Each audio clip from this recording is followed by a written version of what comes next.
Hi, this is Mardy once again and welcome to my channel.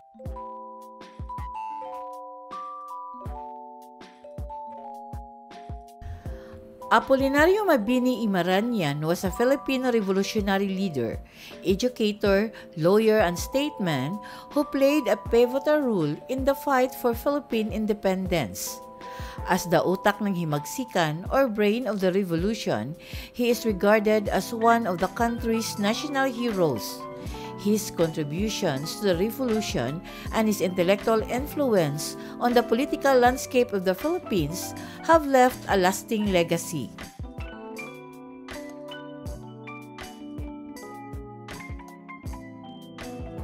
If you are new to my YouTube channel, please don't forget to like, comment, and subscribe. At para updated kayo sa mga susunod kong videos, please click the bell notification below. At sana po, don't skip the ads and please watch until the end of my video. Born in Talaga, Tanawan, Batangas, Mabini was the second of 8 children in a poor family. Sa kabila ng mga hamon sa pananalapi ng kanyang pagpapalaki, siya ay nagtagumpay sa akademya at nagpatuloy ng mas mataas na edukasyon. In 1881, he began his studies at the Colegio de San Juan de Letran, and by 1894, he earned a law degree from the University of Santo Tomas. To make ends meet, Mabini worked as a Latin teacher and later as a copyist in the Court of First Instance in Manila. In 1896, Mabini's life took a dramatic turn when an illness left him paralyzed from the waist down. Despite this physical limitation, Mabini remained steadfast in his commitment to the cause of Philippine independence.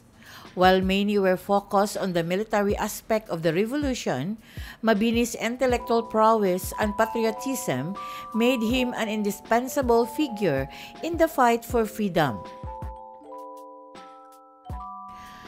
Though initially hesitant about armed insurrection, Mabini was eventually swayed by the overwhelming desire of the Filipino people for liberation. He joined the reformist movement of Jose Rizal, La Lega Filipina, na naghahangad ng unti-unting reforma, ngunit pagkatapos na masaksihan ang sigasig ng mga tao para sa kalayaan, naging mas makahanay siya sa revolusyonaryong pakikibaka laban sa kolonyal na paghahari ng Espanya. Noong 1898, sa panahon ng Revolusyonaryong Pilipino laban sa Espanya, si Mabini ay lumitaw bilang isang pangunahing tauhan.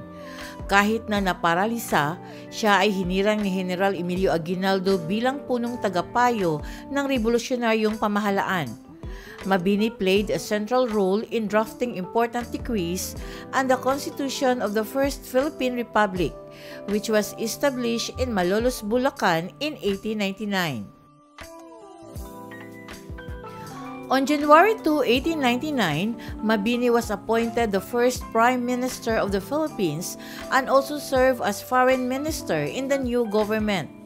However, his tenure was short-lived as he resigned on May 7, 1899 amidst political challenges during the Philippine-American War. Mabini's steadfast opposition to American colonial rule made him a target of the occupying forces. In December 1899, he was captured by American troops and imprisoned.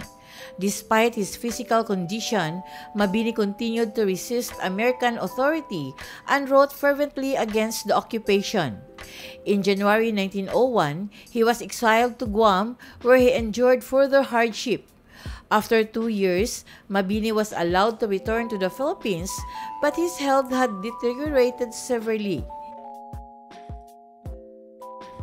Noong May 13, 1903, namatay si Mabini sa kolera sa edad na 38 na nag-iwan ng pamana ng pagiging di makasarili, katapangan at pagkamakabayan.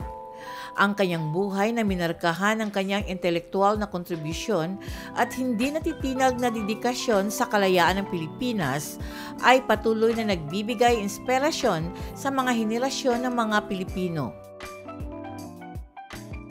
Mabini's reflections on his life were poignant and filled with a sense of duty and sacrifice. In his final years, he expressed, "I have no other balm to sweeten the bitterness of a harsh and melancholy life than the satisfaction given by the conviction of having always done what I believe to be my duty." Even in death, Mabini's unwavering commitment to the freedom of his people remained evident, cementing his place in history as one of the Philippines' most revered heroes. Thank you very much for watching. And according to Billy Graham, God never takes away something from your life without replacing it with something better. Special thanks to my source from Google, ncda.gov.ph, and enwikipedia.org. Photo credits to x.com and inspirational quote credits to elijahnotes.com.